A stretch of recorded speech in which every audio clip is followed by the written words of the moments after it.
무섭죠. 근데 이게 어느 정리가 되지 않으면 어느 때가 되면 폭발합니다. 사람들은 오늘 목요일 아침 10시니까 한번 오늘 죄나 한번 줘볼까? 이러지 않습니다. 평상시에 갖고 있었던 것이 어떤 환경과 타임이 딱 맞으면 그때 폭발하는 것이에요. 7번째는요. 습관적인 거짓말. 그건 사단이 사용하는 언어를 사용하는 거기 때문에 그렇습니다. 8번째는 우월의식과 열등의식. 건강하지 못한 자아의식입니다. 9번째는요. 텅 빈 마음. 이게 뭘까요? 사단이 어느 귀신이 이렇게 집에서 나왔다가 찾을 곳을 찾다 못 찾다가 결국은 다시 돌아갔는데 그 집이 깨끗하게 정리가 됐어요. 여러분, 우리의 마음은 우리가 하는 기독교의 묵상은, 성서적인 묵상은 마음을 비우는 게 아니에요. 불교는 아무것도 생각하지 않습니다. 그리고 세상에 있는 힘들을 끌어들여요.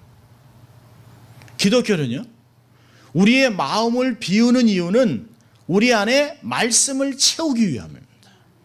성령님이 역사하실 수 있도록 우리의 삶을 복잡한 것을 정리하고 성령님이 주인돼서 다스리고 하나님의 왕대 통치하시고 그분의 말씀과 원리 원칙 우리의 삶에 가득 채워질 수 있도록 마음을 비우는 것이죠. 우린 절대로 마음을 비우며 살아가는 사람이 아닙니다. 텅 빈 상태로 멍 때리고 살아가면 안 돼. 우리 가끔 그러잖아요. 그런 얘기합니다. 아무것도 모르겠어. 아무 생각도 안 나. 위험한 거예요.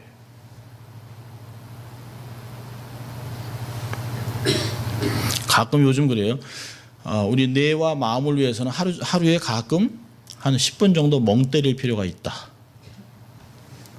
요즘 그 심리학에서 나오는 거예요. 너무 마음이 복잡하기 때문에 아무 생각하지 않고 멍. 한국에서는 그 작년에 그 멍 때리기 시합도 있었어요. 하루 종일 멍 뜨고. 그런데 여러분, 그게 무서운 거라는 걸 사람들이 몰라요. 멍을 때리고 있으면, 마음에 멍하고 있으면 마음밭이 세상에 확 열어놓는 거예요. 마음엔 담이 없습니다. 세상에 아무것도 막 들어올 수 있어요. 왜 고린도후서 10장 5절에 모든 생각을 사로잡아 그리스도께 복종하라고 그랬을까요? 모든 생각이 좋은 것이 아니에요. 멍한다는 거예요. 무방비 상태로 들어간다는 거예요. 마음을 관리하지 않는다는 것이에요. 마음을 관리하지 않으니까 사단이 마음대로 들어오는 것이에요. 저는 한국이 어째서 저런 시합을 다 하나. 어린애가 이겼어요. 어린애가 멍 때리다가 1등 했습니다. 걔가 이제 그 1등을 했기 때문에 저는 두려운 건 평생 멍 때리고 살아갈까 봐 두려운 거예요. 멍 때리면 상 받으니까. 여러분, 우리는 뇌의 건강 때문에 살아가는 게 아니에요. 영의 건강으로 살아가는 거예요. 내면이 건강하고 속사람이 건강할 때 건강해지는 것이지 뇌로 건강해지는 게 아닙니다. 생각으로 살아가는 게 아니에요. 근데 우리는 자꾸 세상에 속습니다. 과학에 속습니다. 아닙니다. 우리는 하나님의 은혜로 살아가면서 잊지 말아야 하는 것입니다.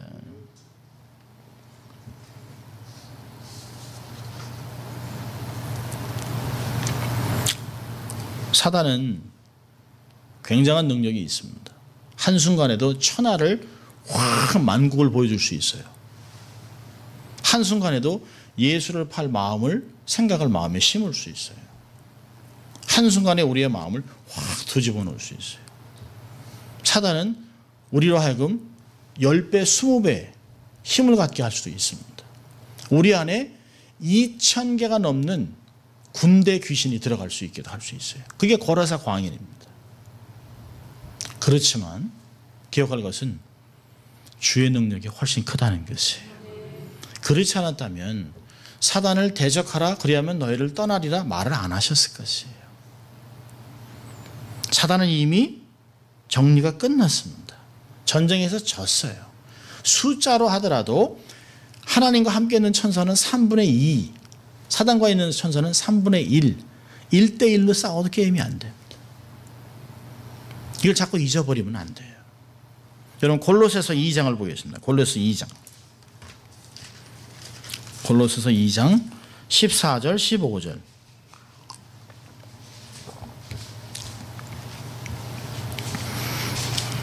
영적 전쟁이 끝났다는 걸 얘기하고 있습니다. 같이 읽습니다. 그 아들 안에서 우리가 구속 곧 죄송합니다. 2장 14절 15절. 시작. 우리를 거스리고 우리를 대적하는 의문에 쓴 증서를 도말하시고 제하여 버리사 십자가에 못 박으시고 정사와 권세를 벗어버려 밝히 드러내시고 십자가로 승리하셨느니라. 예, 그렇습니다.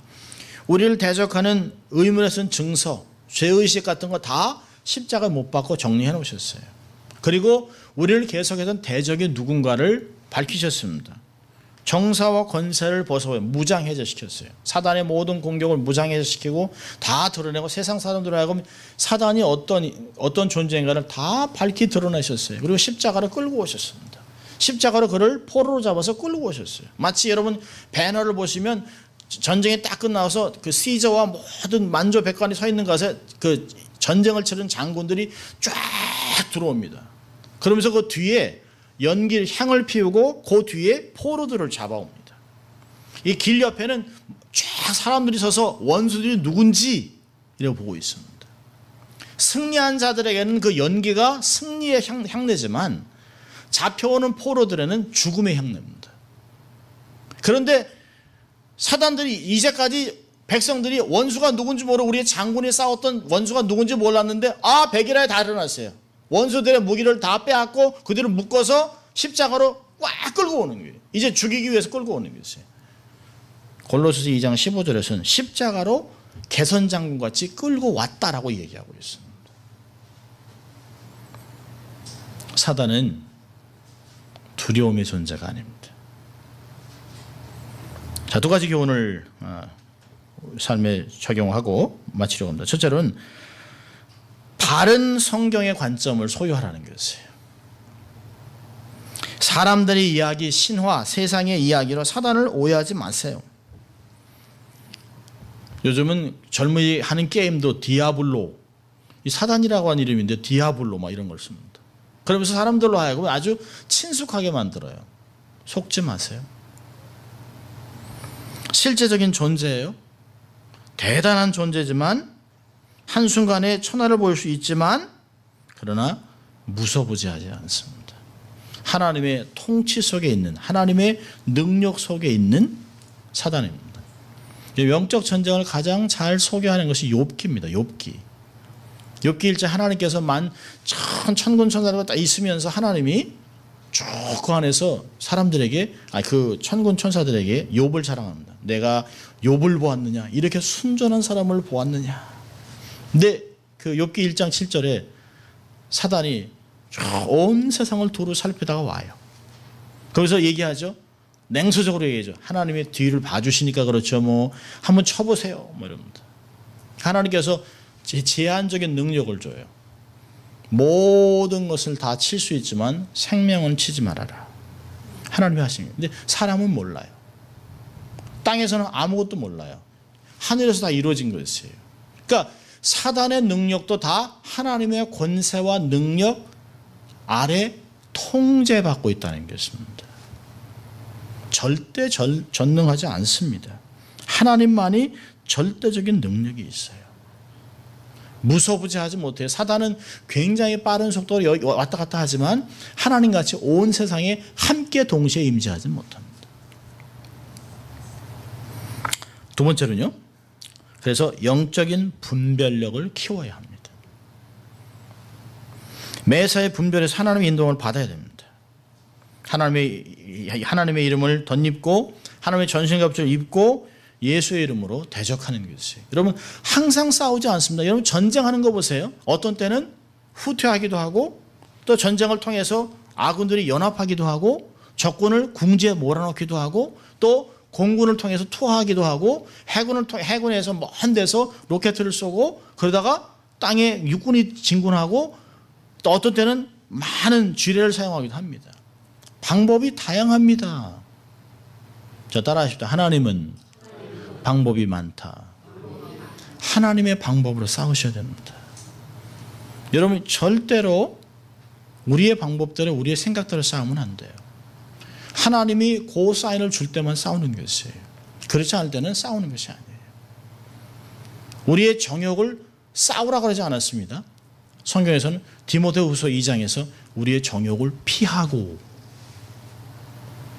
어떤 때는 피해야 될 때가 있고 막아서야 될 때가 있고 전쟁하고 절대적으로 싸워야 될 때가 있습니다. 모든 것을 분별하는 것이에요. 무조건 전쟁하는 것이 싸우는 것이 아닙니다. 싸우는 방법이 다양합니다. 하나님의 방법대로 싸워야 하는 것입니다. 야고보서 4장 7절에 너희는 하나님께 순복할지어다. 그런 후에 마귀를 대적하라고 얘기합니다. 하나님께 순복하고 하나님의 인도를 받으면서 마귀를 대적해야 되는 것이에요. 그래야 사단이 우리를 피하게 되는 것입니다. 우리를 대적하는 사단 마귀는 결코 쉬지 않습니다. 방학이 없습니다. 휴가도 없습니다. 왜요? 남은 시간이 얼마 남지 않았기 때문에 끊임없이 실족합니다. 우리의 구원을 빼앗아갈 수는 없지만 우리가 하나님께 드릴 수 있는 영광을 자꾸 줄이게 만드는 거예요. 낙심하고 좌절해서 하나님을 섬기지 못하게 하고 하나님의 교회를 섬기지 못하게 하는 것들을 볼 수 있습니다. 수단과 방법을 가리지 않고 공격할 것이에요. 그러나 기억하십시오. 하나님은 능한 하나님입니다. 전쟁에 능한 하나님입니다.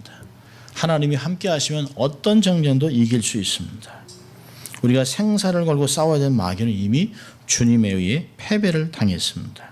자, 우리 요한 1서 성경 구절 2절만 보고 말씀 마치려고 합니다. 요한 1서 4장입니다.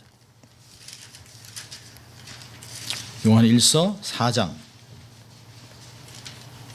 4절. 자, 같이 읽습니다. 시작. 자녀들아 너희는 하나님께 속하였고 또 저희를 이기었나니 이는 너희 안에 계신 이가 세상에 있는 이보다 크심이라. 아멘입니까 여러분? 자, 5장 4절 5절입니다. 5장 4절 5절. 자, 같이 읽습니다. 대저 하나님께로서 난 자마다 세상을 이기느니라. 세상을 이김은 이것이니 우리의 믿음이니라. 예수께서 하나님의 아들이심을 믿는 자가 아니면 세상을 이기는 자가 누구뇨? 그렇습니다. 세상을 이기는 것은 믿음으로 이기는 것이에요. 우리 안에는 임금 하나님과 함께 싸워나가는 것입니다. 사단은 강하지만 그러나 두려워할 대상이 아닙니다. 하나님과 함께하면 그 크신 임금이 세상을 이기게 하실 것입니다. 한 주간도 사단을 대적하고 하나님께 순복하고 승리하는 여러분 될 수 있기를 주의 이름으로 축원합니다. 기도하겠습니다. 하나님 아버지 감사합니다. 오늘도 말씀을 통하여 우리의 원수된 사단이 어떤 존재를 알게 하시고 승리하신 주님을 따라 하나님의 영광을 선포하는 하나님의 군사로 삼으신 것을 우리가 기억하고 확신을 가지고 믿음으로 승리하는 저희들 될 수 있도록 하나님 축복하여 주시옵소서. 결국엔 모든 걸 합력하여 선을 이루실 하나님의 영광, 하나님의 능력을 덧입어 살아가는 저희들 될 수 있도록 주님 축복하여 주시옵소서. 감사하고 예수님 이름으로 기도합니다. 아멘.